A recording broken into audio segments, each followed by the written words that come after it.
ቃል ስጋ ከሆነ በኋላ ነው። ምክንያቱም እዚህ ጋር ስትመጪ አንድ ጥያቄ እዚህ ጋር ነው ማስረጃ መሰጠሽ።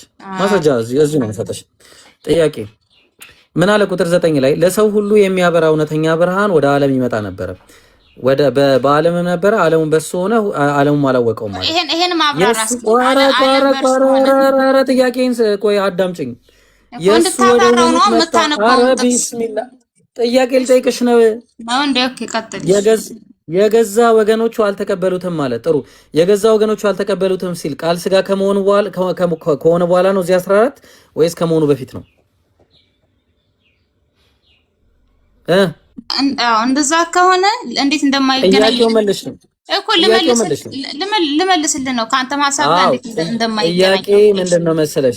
ትንሿ ያልተቀበሉት በስጋ ከመጣ በኋላ ነው ወይስ አይደለም ነው ጥያቄ አይደል? ኦኬ ሰምቻለሁ፣ ችግር የለም። እኔ ደግሞ ጭራሽ ሐሳብህም ጥያቄህም እንዴት ልክ እንዳልሆነ ጥያቄው መልሽ። መጀመሪያ ጥያቄን ልመልሳ ኢብሮ ልመልስ ነው። ምን አልኩ እኮ ልመልስ። ልመልስ። ስለዚህ ይሄ ዮሐንስ ምዕራፍ 1:3 ላይ ሁሉ ፈጠረ ተብሎ የተነገረው ጥያቄውን መልሽ። ልመልስ ኢብሮ አንተ እንደምትፈልገው ነው መመለስ ያለብኝ። እንደ መጽሐፉ ነው ማብራራት ያለብኝ። ፕሪሚስ እየሰራው ነው። አንዴ ጥያቄ የገዛ ወገኖቹ ያልተቀበሉት ቃል ስጋ ከሆነ በኋላ ነው ከመሆኑ በፊት ነው? ግልጽ እኮ ነው። በስጋ ከመጣ በኋላ ነው ያልተቀበሉት። ስለዚህ እዚህ ጋር መምጣቱና ይሄኛው የገዛ ወገኖቹ አልተቀበሉትም ካለ በኋላ ቃል ስጋ ሆነ ማለቱ ይሄኛው አይቀድምም ማለት አይደለም አይደል? ይሄ አይቀድምም ማለት አይደለም። አይቀድም ቃል ስጋ ሆነ ማለት እኮ ያው የክርስቶስን በስጋ መገለጥ ነው እየተናገረ ያለው። ስለዚህ በስጋ ከተገለጠ በኋላ የገዛ ወገኖቹ አልተቀበሉትም ነው። በጣም ጥሩ። ስለዚህ ኦርደሩ ይሄ መጥቶ እዚህ እንጂ ይሄኛው እዚህ መሆኑ አይደለም ነው። ኦኬ ጥሩ ተስማምተናል። ስለዚህ አሁን ምንድነው ወደ ኋላ መለስና እስኪ እዛ ክፍል ላይ ልጠይቅ። ፕሪሚሴን ጨርሽ። ፕሪሚሴን ልጨርስ አንዴ ችግር የለም ሁለተኛውን ደግሞ ልቀጥል።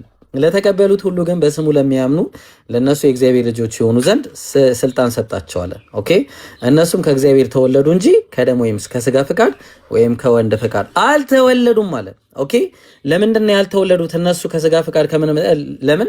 በኢየሱስ የሚያምን ሁሉ ምን ስለሚሆን ነው? አንዴ ይሄንን ጥቅስ ህዝብ ሁሉ እንዲያይ ልክፈትላቸው ማለት ነው። ምዕራፍ 5 ቁጥር 17 ላይ ማን ነው የታለ? ኦኬ ሁለተኛ ቆሮንቶስ ላይ ነው። ይቅርታ አንድ ጊዜ ሁለተኛ ቆሮንቶስ ምዕራፍ 5 ቁጥር 17 ላይ ምን ይላል? ስለዚህ ማንም በክርስቶስ ቢሆን አዲስ ፍጥረት ነው አለ። ኦኬ አሮጌው ነገር አልፏል፣ እነሆ ሁሉም አዲስ ሆኗል አለ። ስለዚህ ማንም በክርስቶስ የሆነ ካለ ምንድነው? አዲስ ፍጥረት። ይሄ ስለምንድነው የሚያወራው? ቃል ስጋ ከሆነ በኋላ ያለውን ጉዳይ የሚያወራ ነው። ስለዚህ ዮሐንስ ወንጌል ምዕራፍ 1 ቁጥር 3 ላይ ያለው ጥቅስ ምን ይለናል? ሁሉ በእርሱ ሆነ አለ። መቼ? ቃል ስጋ ከሆነ በኋላ ማንም በክርስቶስ ቢሆን አዲስ ፍጥረት ስለሚሆን ማለት ነው። ስለ ሪጀነሬሽን የሚያወራ ነው። ከሆነውም አንድስ እንኳን ያለ እሱ አልሆነም ማለት።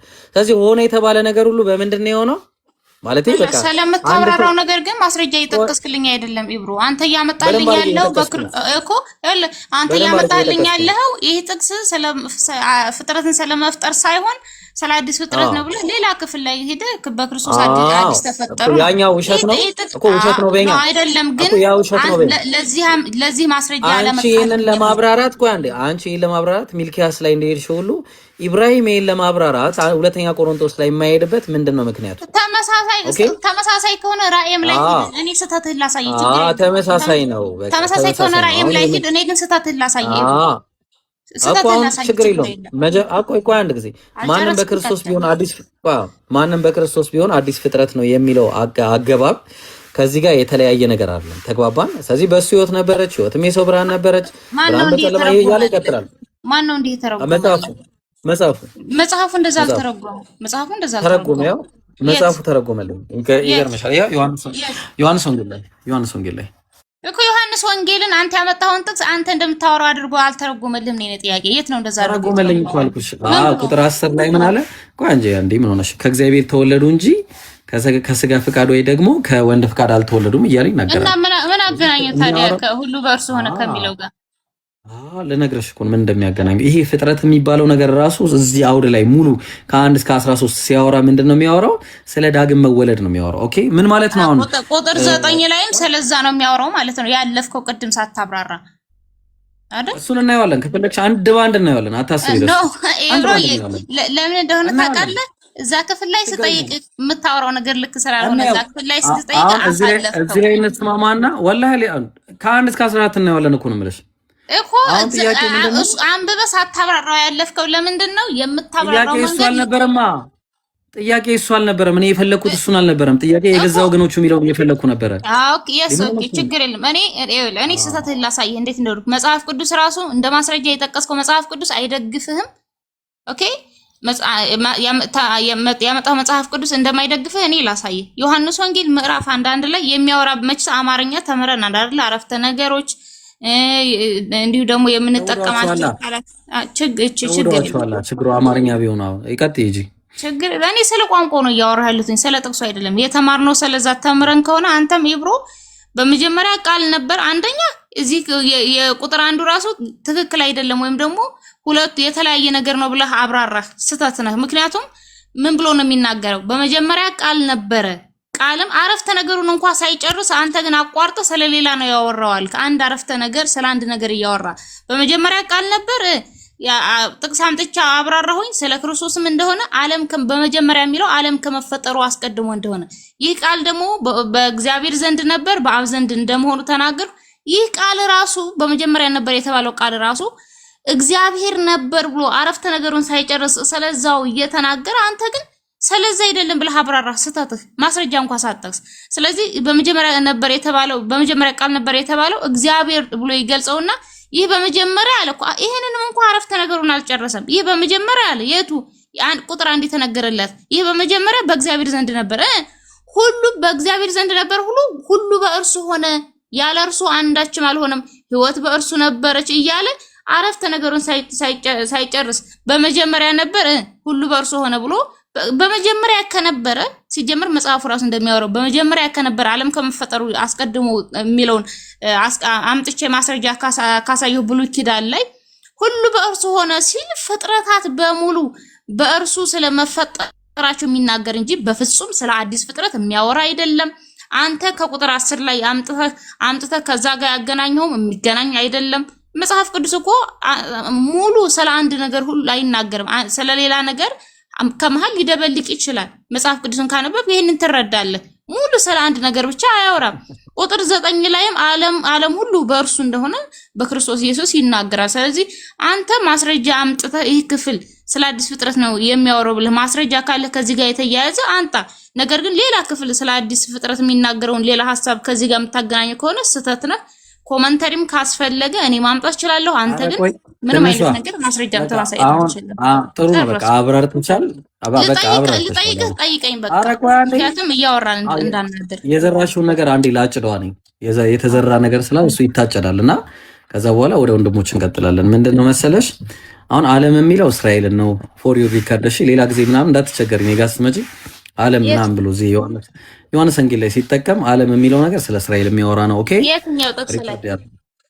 ሁሉም ጥቅስ እዚህ አሁን እዚህ ዮሐንስ 1:1 ላይ ያለው ዓለም የሚለው ስለ እስራኤል ነው። ኦኬ ስለዚህ አሁን ዓለም የሚል የለም። የቱን ጥቅስ ነው? ማን ዮሐንስ 1:1 እስከ 14 ነው ያልኩሽ። ስለ ዓለም ቁጥር 9 ላይ ለሰው ሁሉ የሚያበራ እውነተኛ ብርሃን ወደ ዓለም ይመጣ ነበር አለ። ዓለም የሚለው ስለ እስራኤል የሚያወራ ነው። ኖ እሱ አይደለም የጠየቁት እኮ እሱ ስለዛ አላወራሁማ እኔ ዓለም በ9 ብለሽ ነበር።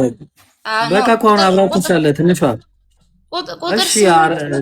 ቁጥር 8 ላይ አቀድም አንብበው ያለፍኩ እኔ አሁን መልስ እየሰጠ ቁጥር 8 እስከ 10 አንብበው እስከ 10 አንብበው አንድ ጊዜ እባክሽ።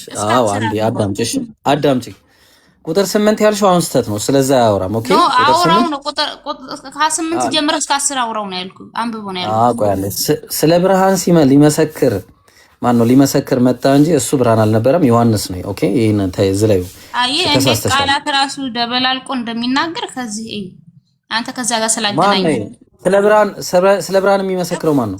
መጀመሪያ ዮሐንስ ነው። እሱም አልኩ እኮ ልክ ነህ፣ ግን አንተ አንድ ነገር ከዛ ጋር ስላገናኘ ከመሃል ሌላ ሐሳብ ሊናገር ይችላል። በቃ ትክክል ነሽ። አሁን እሱ ላይ እንመጣለን። ቆይ ለሰው ሁሉ የሚያበራ እውነተኛ ብርሃን ወደ ዓለም ይመጣ ነበረ። ወዴት? ወደ እስራኤል። የት ነበር ወደ ዓለም ይመጣው? የት ነበረ ቀድሞ? የአምላክ እቅድ ነው። ማስረጃ ቁጥር አንድ ላይ በመጀመሪያ እቅድ ነበረ። እቅድ በእግዚአብሔር ዘንድ ነበር። ኦኬ ከዛ ይቀጥላል አለ አየን እኮ አንዴ ተረጋጊ። አሁን ያወራኸውን እንደሚል አሳያቸው እኮ ግሪኩ ላይ ነው ማሳያቸው። ሎጎስ የሚለው ግሪኩ ላይ እኮ ቃል ነው በአማርኛ አይደል እኮ አማርኛው ቃል ብለው አስቀመጠላችሁ። ችግሩ እሱ ነው። አሁን አማርኛው ቃል ብሎ ቢያስቀምጥ ስለተስፋ ቃል ነው የሚለው ሐሳብ እንዳለው ተስማማን እኮ ቅድም። አንተ ግን የምትፈልገውን ነገር ለማስገባት ነው። እኮ የገባሽን ነገር ነው። አንዴ ልጨርስላችሁ፣ ህዝቡ ያዳምጣ። እሺ አንዴ ሚውት አድርጊልን። በዓለምም ነበረ፣ ዓለሙም በሱ ሆነ። ይሄን ነው ጥያቄ። ኧረ በአላህ ምን ሆነሽ ነው? ጨረስክ እኮ አንብበህ ጨረስክ እኮ። እኔ እስከ 10 ነው ያልኩት። መቼ አነበብኩኝ? 10 ነው እንጂ። እሺ አላንብበው 10 እንዴ። በዓለም ነበረ፣ ዓለም መጣ ማለት ነው። ወደ ዓለሙ መጣ፣ ዓለም በሱ ሆነ ማለት ነው። ቃል ስጋ ከሆነ በኋላ ጥያቄ ልጠይቃ። እስራኤል በሱ ነው። ኧረ ቆይ አንድ ጊዜ ባክሽ። ምን ሆነ ነው? እኔ እኮ አንብብና ልጠይቅ ነው። ለምን ተብራራው ከራስህ? እንዴት ነው ማላብራራው? እንዴ አንቺ ነሽ እንዴ? ማን ነው አንቺ? ማን ስለሆንሽ ነው? እኔ እኮ ጥያቄ ልጠይቅህ አንብበው ነው ያልኩ። አንተ እያብራራ ነው የምታብራራው ደግሞ ከራስህ። እኔ ጨረሽ እኮ አንቺ አንዴ የተናገርሽውን ላጭደው፣ በቃ አንዴ ላጭደውና ከዛ በኋላ ፋይናል ጥያቄ ትጠይቂያለሽ። እኔም አቆማለሁ፣ እነሱ ያወራሉ። ኦኬ ማውራት ይፈልጋሉ። እዚህ ጋር ሳላ አለ፣ ጃ አለ፣ ማውራት ፈልጓል። ማሂር አለ። እንዴ ምን ሆነሽ ነው? ስለዚህ አንድ ጊዜ ልቀጥል።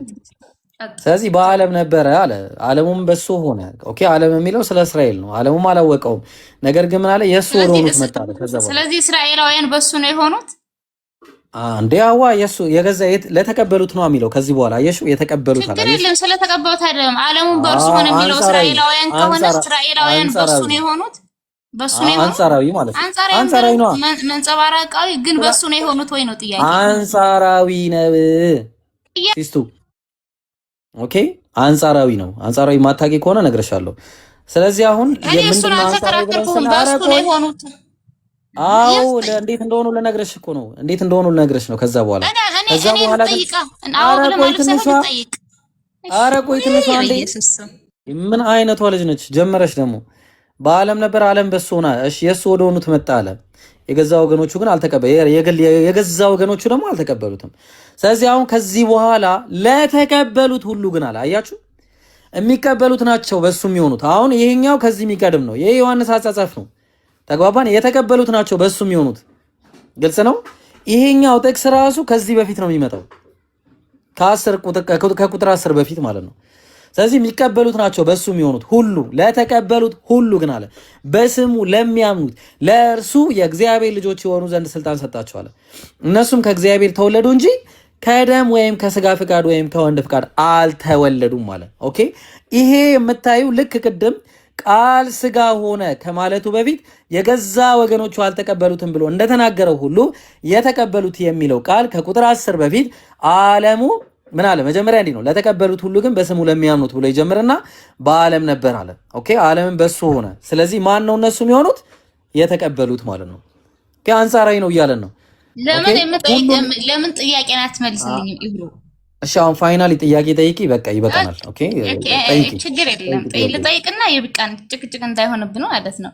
በዓለም ነበር፣ እሺ በዓለም ነበር፣ ዓለሙም በእርሱ ሆነ፣ ዓለምም አላወቀውም ብሎ ሲናገር ዓለምም በእርሱ ሆነ ብሎ የተናገረው እስራኤላውያን ነው አልክ። እስራኤላውያን በእርሱ ነው የሆኑት? አዎ የተቀበሉት በእርሱ እኮ በእርሱ ነው የሆኑት። የተቀበሉት የሚለው ችግር የለብኝ። አዎ የተቀበሉት እነሱ እስራኤላውያን በእርሱ ነው የሆኑት የተቀበሉት። አዎ ኦኬ አዎ ለምን መሰለህ ይሄን የጠየቁ ሆኑ የሚለውን ነገር አንተ ከምን ጋር ስላገናኘው ነው። በክርስቶስ አዲስ ፍጥረት ስለመሆናቸው አይደል? ካልተሳሳትኩ ትክክል ነው። አዎ እንደዛ ከሆነ ደግሞ ጥያቄ ልጠይቅህ እኔ ቁጥር 10 ላይ በዓለም ነበረ። ኦኬ ከዚህ ጀምር ልጠይቅህ። መወለዱ ከመቤታችን ወይም ደግሞ ጅማሬው ከመቤታችን ከሆነ በዓለም ነበር ተብሎ የተነገረለት ለምንድን ነው? አለ እስራኤል ነው የሚያወራው አልኩሽ እኮ እናቱ አልሰማሽኝም? ነው በዓለም ነበር የሚለው ቃል ስለ እስራኤል ነው የሚያወራው። አዎ እንዴ በዓለም ነበር ዓለም በእርሱ ሆነ የተባለው ስለ እስራኤል ነው። አዎ እስራኤል ነው። ስለ አድራጊው አካል ነው የሆኑት እስራኤል ናቸው አልክ አይደለ? ስለ እስራኤል ነው የሚያወራው። ኦኬ አንተ ስለ አድራጊው እየጠየቅኩ ያለሁት ስለተደረገላቸው ሳይሆን ስለ አድራጊው ዓለም በእርሱ ነበር የተባለው ስለ እስራኤል ነው። በዓለም ነበር የተባለው ስለ እስራኤል ነው። በዓለም የነበረው ኢየሱስ ነው። መጥቶ ቃል ሥጋ ከሆነ በኋላ በእስራኤል ነበር። በእስራኤል ነበረ ኢስቱ ኢየሱስ በእስራኤል ነበር ማለት ነው። በዓለም ነበር ሲል ስለዚህ ዓለሙ በሱ ሆነ። ለእነማን ናቸው የሆኑት የተቀበሉት? ኦኬ አንተ የምታብራራውን ሳይሆን እኔ ልጠይቅና እኔ የምጠይቀውን መልስ። እኔ ሳልጠይቅ አንተ እንዲህ ነው ብለህ አዲስ ሆነብሻል። ያ 2 ዓመት እኔ አዲስ አልሆነብኝም። እኔ የምትሉት መጽሐፋችሁ በደንብ ነው የማነበው። ችግር የለውም። መመለስ ካልፈለክ ችግር የለም። አንድ መጽሐፍ ላይ የለም አሁን የምትይው። እሺ አሁን ቀጥይ ጥያቄሽን። በቃ ፎር ዘ ላስት ታይም ያው አሁን ጃሚዩትን አንሳና ትቀጥላለህ። ይሄን ጥያቄ ትጠይቅና ቀጥይ። ኦኬ እኔ ጥያቄን የምጠይቀው መጀመሪያ ካመጣንበት ጥቅስ ላይ ሮሜ 9:5 ላይ ምንድነው በስጋ ስላመጣው አካል ይናገራል ብለሃል። ሮሜ 9:5 ግን አባቶች ለእነርሱ ናቸው ቃል በቃል ስለ ኢየሱስ ክርስቶስ አምላክም ሰውም እንደሆነ የሚናገር ጥቅስ ነው። ምንድነው የሚለው? አባቶች ለእነርሱ ናቸው አለ እስራኤላውያንን። ከእነርሱም አለ ከማን? ከአባቶች ከእስራኤላውያን ክርስቶስ በስጋ መጣ። እኔ ለዚህ ነው አማርኛ ከተማርን አረፍተ ነገር እርሱ የሚል አረፍተ ነገር ለምንድን ነው የሚሰጠው ያልኩ ለዛ ነው። አባቶች ለእነርሱ ናቸው ከእነርሱም ክርስቶስ በስጋ መጣ ይለና እርሱም የሚል ቃል የሚናገረው ቀድሞ ለተነገረለት አካል ነው።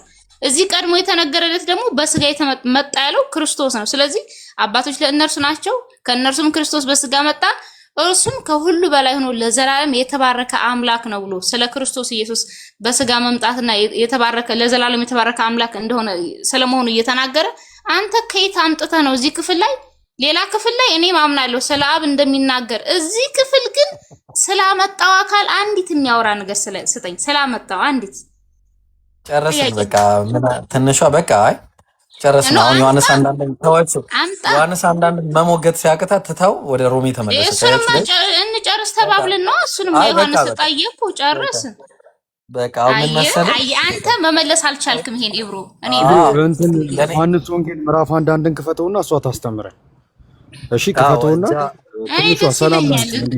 እኔ ደስ ይለኛል። እሱን ጨረስን ስላለ ነው ይበቃና ስላለ ነው ኢብሮ ጠይቂኝ ስላለ እንጂ እኔ ደጋግሜም ሆነ ማብራራት ሰላም። እሺ ሰላም ብለናል። ክፈትላትና ታስረዳን። ዮሐንስ ወንጌልን ክፈት። ይኸው እሺ ከከፈትኩላት። ያው እስቲ እንግዲህ እሺ ይኸው እያነበብሽ አስረጂኝ። ቁጥር 1 አስረዳው። ድጋሚ ካስፈለገ እሺ አስረዳለሁ። ዮሐንስ ወንጌል ምዕራፍ 1 ላይ በመጀመሪያ ቃል ነበር ብሎ ይናገራል። አንደኛ የሚናገረው እኔ ስለ ክርስቶስ ነው ብያለሁ።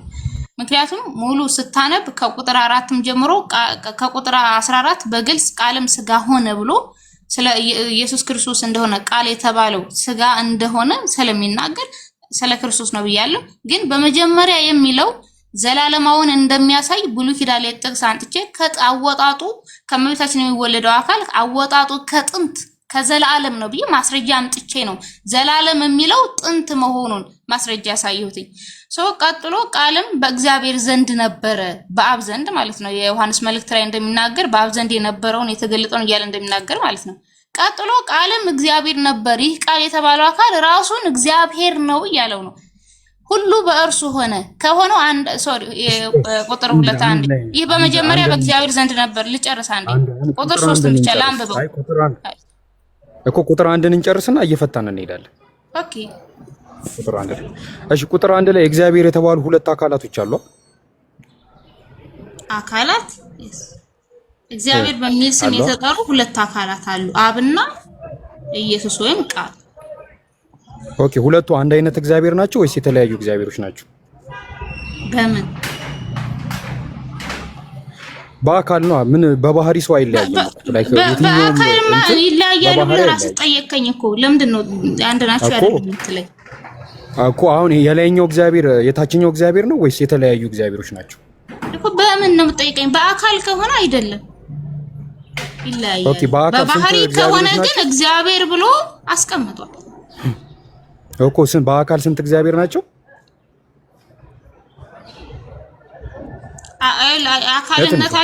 አካልነታቸውን ስንት እግዚአብሔር ብለህ አትጠይቀኝ። ሁለት አካላት እግዚአብሔር ናቸው እኮ ከጥያቄ ስህተትነት ነው የሚጀምረው። እግዚአብሔር ናቸው። ሁለቱ እግዚአብሔር ናቸው እኮ ጥያቄ ስህተት መሆኑን ነው አርሚ መልስ የምሰጠው። ሁለቱ እግዚአብሔር ናቸው። ሁለቱ እንዴ ነው አይልማ እንደዛ። እሺ አንድ እግዚአብሔር ናቸው? የተለያዩ እግዚአብሔሮች ናቸው ሁለቱ? እዚህ ጋር እግዚአብሔር ተብሎ የተጠሩ ሁለት አካላት አሉ። መጽሐፉ እንደዛ ነው የሚለው። የደምስ ሁለቱ እግዚአብሔር ናቸው። እግዚአብሔር ተብሎ የተጠሩ ሁለት አካላት አሉ። ኦኬ የተጠሩ ናቸው እንጂ እግዚአብሔር አይደሉም። ሁለት ብለህ ስለጠራሃቸው ነው። ሁለት እግዚአብሔር ብለህ ሁለት ስላረካቸው መጽሐፉ ግን አይልም ነው። ሁለት እግዚአብሔር ተብሎ የተጠሩ ሁለት አካላት ነው ያሉት እዚህ ጋር። እኔ አሁን ጥያቄ የሁለቱ አካላት መጠሪያ እግዚአብሔር ነው ወይስ ሁለቱ እግዚአብሔር ናቸው? እኔ መለስኩኝ። ለምን ብዬ እግዚአብሔር ተብሎ የተጠሩ ሁለት አካላት አሉ። ይሄው ነው ማለት እኔ መጽሐፉ የሚለው ነው እኮ አንቺ ምን አልሽኝ? ሁለቱ እግዚአብሔር ተብሎ ተጠርተዋል ነው። እኔ ጠየቅኩሽ ጥያቄ እኮ ሁለቱ አካላት ስህተት ነው አልኩ። ኢብሮ ማን ጃቢ ጥያቄ ስህተት ስለሆነ እኔ ከመጽሐፉ ነው መልስልኝ እኮ ገባኝ። ሁለቱ አካላት እግዚአብሔር ተብሎ ተጠርተዋል አልሽ። ጥያቄን ከይታምተን ጠይቀኝ መጽሐፉ ማይለው አንቺ ካስረዳሽልኝ እኔ እንዳንተ አላስረዳሁም። እኔ እንዳንተ እሺ አንቺ አሁን ምን አልሽኝ መሰለሽ? ምን አልሽኝ? ሁለቱ አካላት እግዚአብሔር ተብሎ ተጠርተዋል አልሽኝ አይደል? እግዚአብሔር ተብሎ የተጠሩ ሁለት አካላት አሉ አልኩ። እኔ ተጠቀምኳቸው። በጣም አሪፍ በጣም አሪፍ። ሁለት እግዚአብሔር ተብለው ሁለት የተጠሩ አካላቶች አሉ አይደል? እግዚአብሔር የሚለው የሁለቱ አካላት መጥሪያ ነው ወይስ እነሱ እግዚአብሔሮች ናቸው? ይሄ ነው ጥያቄ። እንዴት ሶሪ ደጋው አንቺ አሁን ምን አልሽኝ? እነዚህ ሁለት አካላት እግዚአብሔር ተብለው ተጠርተዋል አልሽ። ጥያቄ አዎ እግዚአብሔር የሚለው ስም የነዚህ ሁለት አካላት መጠሪያ ነው ወይስ እነዚህ ሁለት አካላት እግዚአብሔሮች ናቸው? ምን ማለት ነው እግዚአብሔር ማለት? እንድትረዳ ለምሳሌ አንቺ ምን ማለት ነው እግዚአብሔር ማለት? እግዚአብሔር ማለት ስማቸው ማለት ነው። እግዚአብሔር ማለት አምላክ ማለት ነው አይደል? እኮ አምላክ ታዲያ ምንድነው የነዚህ እግዚአብሔር ማለት አምላክ? ጥያቄን ስህተትነት ላሳይህ ነው ጃቢር። ቆይ አንዴ ኖ ምንም ስህተት የለውም። እኔ አስረዳሻለሁ። ጥያቄውን አስተካክላለሁ ከፈለግሽ። አታስተካክል። አንቺ ለምሳሌ መጠሪያሽ ትንሿ ነው ወይስ አንቺ ነሽ ትንሿ? መጠሪያሽ እኔ ትንሿ ነው። ምን ጥያቄ ምን ነገር ለምንድን ነው? አንቺ ግን ትንሿ አይደለሽማ። አንቺ መጠሪያሽ ብቻ ነው። እኔ ምንድነኝ? ሰው ነኝ አይደል? ቆይ እኔ ምንድነኝ? የምትጠይቀው ጥያቄ ስህተትነትን እየነገርኩ ነው የማልፈው። እኔ ሰው ነኝ አይደል? በቃ ትክክል። ሰውነት ምንድነው? ሰውነት ምንድነው? ባህሪ በቃ እንደዚህ። ይሄን ካወቅ ጥያቄን አስተካክለህ ጠይቅ። አንቺ ትንሿ መጠሪያ ስምሽ ነው ወይስ አንቺ ነሽ አትበለኝ። ስለ ስም ካወራህ እኔ ስሜ ትንሿ ነው። ስለ ባህሪ ካወራህ ደግሞ ሰው ነኝ። ኦኬ ሁለቱ እነዚህ አካላት ምንድን ናቸው? ኦኬ እንደዛ ብለህ ጠይቅ። ሁለቱ አካላት ምንድን ናቸው ብለህ ከጠየቀኝ አምላክ። ኦኬ ስለዚህ ባንቺ ባስረዳሽው መሰረት አምላክ ከአምላክ ዘንድ ነበረ ብለን መረዳት እንችላለን። ኢየሱስ በአብ ዘንድ ነበረ ብለን መረዳት እንችላለን። እነት ነው የጠየቅኩሽ እኮ ኢየሱስ እያልነው ያለነው እኮ ስለ ስሙ ብቻ አይደለም እያወራን ያለነው። ኢየሱስ ስለሚባለው አካል ነው እያወራን ያለነው። ስለዚህ ያ አካል ደግሞ አምላክ ነው። ስለዚህ ኢየሱስ በአብ ዘንድ ነበረ። ለዛ ምናምን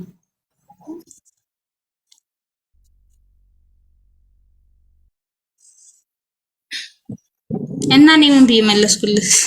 ኢየሱስ ስላልክ ግራ ገብቶ ነው? እኔ ኢየሱስ ብዬ ስለተጠቀምኩ ግራ ገብቶ ነው? ችግር የለም። ማን ከማን ጋር ነበር አይደለም የጠየቁሽ ምን ከምን ጋር ነበር? ምንነት ነው የጠየቁሽ እኮ ምንነት ከሆነ እኔ መለስኩልህ እኮ ኢየሱስ ክርስቶስ አምላክ ነው፣ አብም አምላክ ነው። ኖ እኮ አምላክ ከአምላክ ጋር ነበር።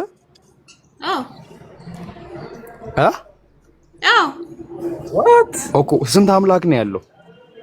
አታውቁም? የእኛን ትምህርት የሱክ ይሄን ማብራራት እችላለሁ። ኢየሱስ ክርስቶስ አምላክ ነው። ይሄ አምላክ ቆይ አንዴ ጃቢር ችግር የለም። አንዴ እንዳይምታታባቸው ነው። እኛ እኮ እንደዛ ነው የምናምነው። ይሄን አታውቁም?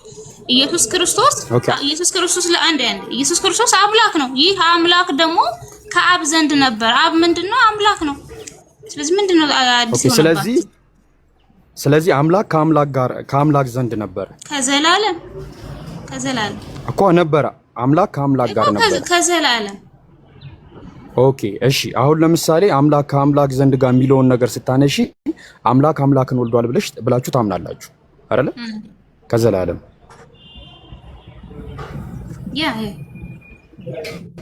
ከዛ አንደኛው አምላክ ከአንደኛው አምላክ ውስጥ ወጥቷል ወይ ደግሞ ተወልዷል ብላችሁ ታምናላችሁ። እንዴት? ቆይ ወጥቷል የምትለው እንዴት? ጥያቄ የምታመጣው ጥያቄ አብራርታ አውራ። ተገኝቷል። የሃይማኖት ጸሎት ላይ ከእውነተኛ አምላክ የተገኘ እውነተኛ አምላክ፣ ከእውነተኛ ብርሃን የተገኘ እውነተኛ ብርሃን ይባላል። እውነተኛ አምላክ ከእውነተኛ አምላክ ተገኝቷል ብላችሁ ታምናላችሁ። በዚህ መሰረት አምላክ ከአምላክ ተገኝቷል ብላችሁ ታምናላችሁ ወይ? አምላክ አምላክን ወልዷል። ጥያቄ ምንድን ነው እኮ ይሄ የተስማማን ከተስማማ እኔ አንቺ የምታምኚው ነገር ነው። አዎ እንዴ ኢየሱስ ክርስቶስ ከዘላለም ከአብ እንደተወለደ እናምናለን። ጥያቄ ምንድን ነው? ከዮሐንስ 1:1 ጋር ምን አገናኘው? በቃ አሁን እዚህ ጋር ምን መሰለሽ ጥያቄ አምላክ አምላክን ወለደ ብለሽናል። አሁን በዚህ ጥቅስ መሰረት አምላክ ከአምላክ ዘንድ ጋር ስላልሽ ማለት ነው። ይሄ የወለደው አምላክ ራሱን ነው የወለደው ወይስ ሌላ አምላክ ነው የወለደው? በጣም ሲምፕል ጥያቄ። ይሄንን መልሽልኝ። አይ በምንድን ነው? አዎ እዚህ አንተ ጥያቄ ስትጠይቅ ከጥያቄ ስህተተኝነት እንትን እያልኩ መልስልህ። በምንድን ነው ኢየሱስ ክርስቶስ አብን ወለደው ስንል እንዴት ነው? በምንድን ነው አብ ነው ኢየሱስ ነው የወለደው እኮ? አብ ኢየሱስ ነው ወለደው ስንል እንዴት? በምንድን ነው እኮ? አብ ወልድን ወልዶታል አይደለ እኮ? እንዴት? ጥያቄ ስትጠይቅ ተረድተህ መሆን አለበት። እንዴት እንዴት እንደሆነ እኔ ጥያቄ አይደለም፣ እንዴት የሚገኝ ችግር የለውም። ለምንድን ነው ታዲያ የምትጠይቀኝ ጥያቄ? ለምንድን ነው ስትጠይቀኝ? እኔ የወለደው ስትል በምንድን ነው የወለደው ስትል እኛ እንዴት በምንድን ነው የወለደው አላልኩም። ጥያቄ እንደዚህ አይነት ጥያቄ አልጠየቅኩም። በምንድን ነው የወለደው? ምንድን ነው የጠየቀው? እኔ ጠየቅኩሽ የወለደው አምላክ ሲወልድ ራሱን ነው የወለደው ወይስ ሌላ አምላክ ነው የወለደው? ይሄ ነው ጥያቄ። አዎ ጠይቅ። እኛም እንዴት ነው የምናምነው እኮ ነገር የምትጠይቀው ጥያቄ ጃቢር፣ የምትጠይቀው ጥያቄ የኛን ትምህርት አምነህ ካልሆነ አምነህ ማለት የኛን ጥያቄ አምነህ ከሆነ ከምን ተነስተን ይሄን ጥያቄ የምትጠይቀው? ማን ነው እንደዛ ብሎ የሚያምን? ምን መሰለሽ እንደዛ ብሎ የሚያምን ሰው የለም። እኔም አላምንም፣ መጽሐፍም አያስተምርም። ከየት አምጥተን ይሄን ጥያቄ ኦኬ አምላክ አምላክን ወልዷል ብላችሁ አታምኑ? ኖ እሱንም አብራራሁልህ እኮ ራሱን ነው የወለደው። ሌላ ያልከው ከየት አምጥተህ ነው? እኔ ጥያቄ ኖ ከየትም አላመጡትም። ጥያቄ ፈጥሮብኝ ነው እንድትመልስ። ከየትም ካላመጣህ አትጠይቀኝ። መጽሐፍ ቅዱስ እንደዛ አይነት አያስቀምጥም። እኔም የማያስቀምጠውን አልመልስም። አምላክ አምላክን ወለደ አልሽኝ። እሺ አልኩሽ። ይሄ የወለደው አምላክ ራሱን የወለደው ወይስ ሌላ አምላክ ነው የወለደው? ጃቢር እኔ ይሄን ለመመለስ አቅቶኝ ሳይሆን የወለደው ክርስቶስ እንደሆነ እናምናለን። ግን አንተ ይሄን ጥያቄ ስትጠይቅ ከየት አምጥተህ ነው?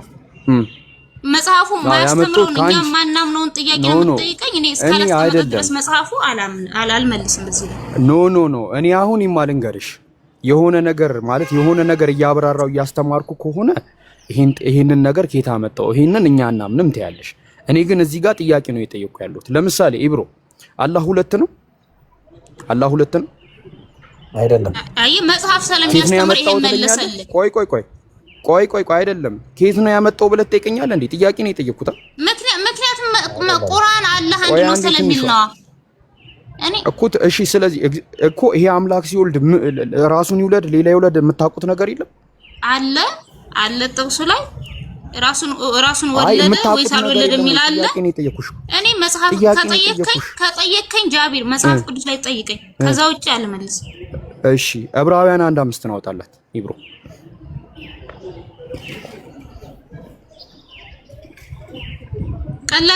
ቀላል ነገር እኮ ነው። ምክንያቱም እኛ የምናምነው አብ ኢየሱስን ወለደ ብለን እንጂ ራሱን ወለደ ብለን አናምንም። ግን አንተ ይሄን ጥያቄ ስትጠይቅ መጽሐፍ ቅዱሳዊ ጥያቄ አንተ ስትጠይቅ፣ ከዛ ውጪ ጥያቄ እኮ ሌላ አምላክ ነው የወለደው ማለት እኮ ሌላ አምላክ ነው የወለደው፣ ራሱን አልወለደም። ማን ነው እንደዛ ያለ እኮ? ራሱን ነው የወለደው ኢየሱስ። ሌላነቱ ከሱ በአካል እንጂ በአምላክነት ነው። ለዛ ነው ጥቅስ አምጣ እያልኩ እኮ። ስለዚህ ራሱን ጃቢር፣ ለዛ ነው ጥያቄ ስጠይቅ ማስረጃ አምጣምልህ። አንዴ ጥያቄ ስጠይቅ ማስረጃ አምጣምልህ። ኢየሱስ ክርስቶስ ከአብ ሌላነቱ የአካል እንጂ የአምላክነት ሌላነት የለውም። ከአብ ጋር አንድ አምላክ ብለን ነው ገባኝ። ልዩነቱ በአካል ነው። ስለዚህ ስጠይቅ ማስረጃ አምጣ።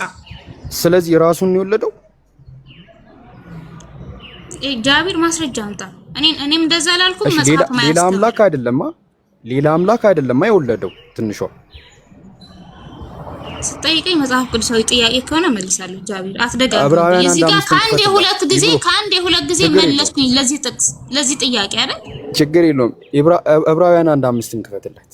አንተ እኮ ለምን ታውቃለህ? ባህሪና አካልን ቀላቅለህ መረዳት ስለማትችል እሱን ቀላቅለህ ኮስን ካላስተማርኩ እኔ ማሱን አስረዳሁ። ምን ብዬ ኢየሱስ ከአብ ሌላነቱ በአካል እንጂ በአምላክነት አንድ ነው አልኩ።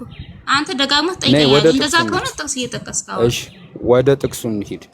ዕብራውያን 1:5 ከመላእክትስ አንተ ልጅህ ነህ፣ እኔ ዛሬው ልጅሃለሁ፣ ደግሞ እኔ አባት ሆናለሁ፣ እርሱም ልጅ ይሆነኛል ይላል። ይሄን ማንና ማን ነው እያወራ ያለው? ማን ስለማን ነው እያወራ ያለው? ኢየሱስ አብ ስለ ኢየሱስ። ኦኬ፣ አብ ወልድን ወልዶታል። እዚህ ጋር ስንት አካል አለ? ምንድነው መወለድ? ምንድነው ጃቢር? መገኘትም በይሁን ችግር እንደሰው አልወሰድም። እናንተ በምትጠሩት እንደዛ አይደለም ጥያቄ። ኢየሱስ አብን ወለደ ስንል እንዴት ነው? አይ ወልድ ነው አይደለም፣ አብ ነው ኢየሱስን የወለደው። ኢየሱስ አብን አልወለደው እኮ። አብ ኢየሱስን ወለደው ስንል እንዴት ነው ነው ጥያቄው። እናንተ እንዴት ታምናላችሁ መሰልሽ? ጊዜ ሳይቆጠርለት መጀመሪያ ሳይኖር ቀድሞም ከሱ ጋር የነበረ ማለት ነው የሚቆጠርለት ጊዜ መቼ ሳይሆን እንዴት ነው ጥያቄ ጃቢር? እኔ እንዴት የሚለው ጥያቄ አይደለም። እንዴት ተወለደ እንዴት ተገኘ ጥያቄ። እንደዛ ከሆነ ለምንድን ጥያቄ ካልሆነ ለምንድን ነው እኔን ጥያቄኝ ያለው? እኔ እንዴት የሚለውን አልጠየቅኩሽም እኮ። እኔ እንዴት የሚለው እንዴት ወለዱ ብዬ ምሽ ጠየቅኩሽ? እኔ አልጠየቅኩሽም እንዴ። ራሱን ነው የወለደው ወይስ አንዴ ራሱን ነው የወለደው ወይስ ሌላ አምላክ ብለው እኮ የጠየቀኝ አንተ እኮ ነህ እኮ። እሱ እንዴት